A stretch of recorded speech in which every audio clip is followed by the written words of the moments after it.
जय छठी मैया।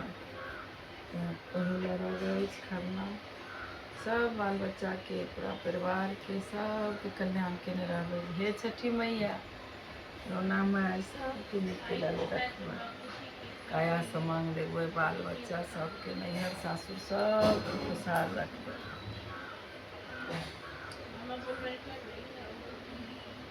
केलवा के पात पर उगेलन सूरज मल झाँके झूके, हे करेलू छठ बरतिया से झाँके झूके, हे करेलू छठ बरतिया से झाँके झूके। हम तो से पूछी बरतिया है बरतिया से केकरा लागी, हे करेलू छठ बरतिया से केकरा लागी। हमरो के बेटवा से आंसू ऐसन बेटवा से उनके लागी, हे करेलू छठ बरतिया से उनके लागी।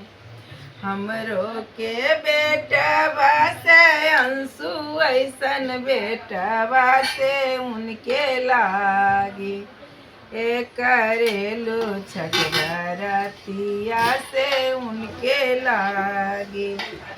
केलवा के पात पर उगेलन सूरज देव झाँके झूके, नारियल के पात पर उगलन सूरज देव झाँके झूके, हे करेलू छठ बरतिया से झाँके झूके, हे करेलू छठ बरतिया से झाँके झूके।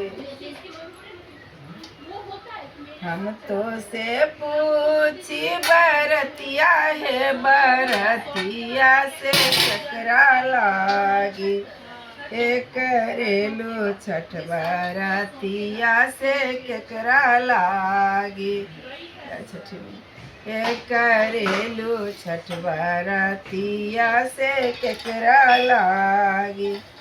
हमरा के स्वामी से रमेश ऐसन स्वामी से उनके लागी, हे करेलू छठ बरतिया से उनके लागी, हे करेलू छठ बरतिया से उनके लागी।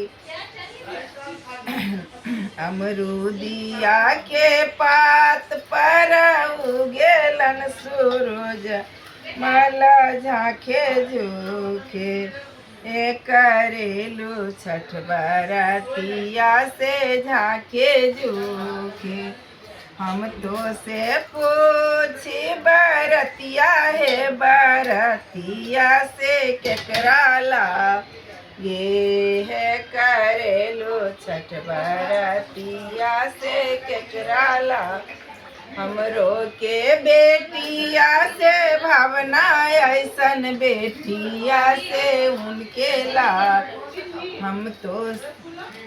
हमरो के बेटिया से पूजा ऐसन बेटिया से उनके लागी, हे करेलू छठ बरतिया से उनके लागी। हमरो के पुतहु से दीक्षा ऐसन पुतहु से उनके लागी, हे करेलू छठ बरतिया से उनके लागी। हमरो के दामाद से राहुल ऐसन दामाद से उनके लागी, हे करेलू छठ बरतिया से उनके लागी। हमरो के दामाद से गौरव ऐसन दामाद से उनके लागी, हे करेलू छठ बरतिया से उनके लागी। हे करेलू छठ बरतिया से उनके लागे। नेमुआ के पात पर उगेलन सूरज देवा झांके झुके। नेमुआ के पात पर उगेलन सूरज देवा झांके झुके। हे करेलू छठ बरतिया से झांके झुके। हमरो के नाती से प्रिंस ऐसन नाती से उनके लागी।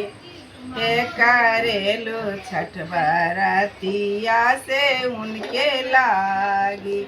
हमरो के नाती प्रसून ऐसन नाती से उनके लागी।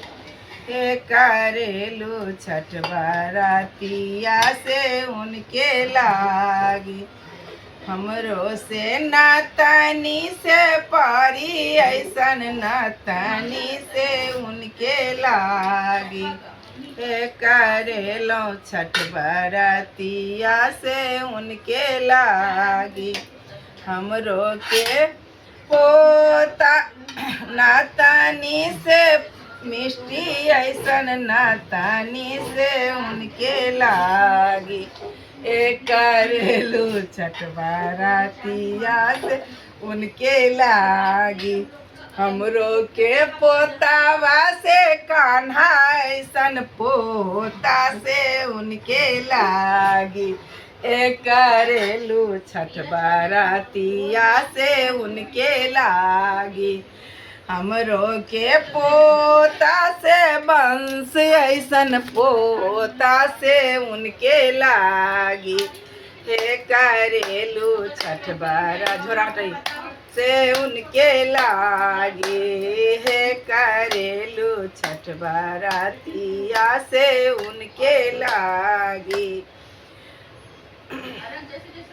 जय छठी मैया।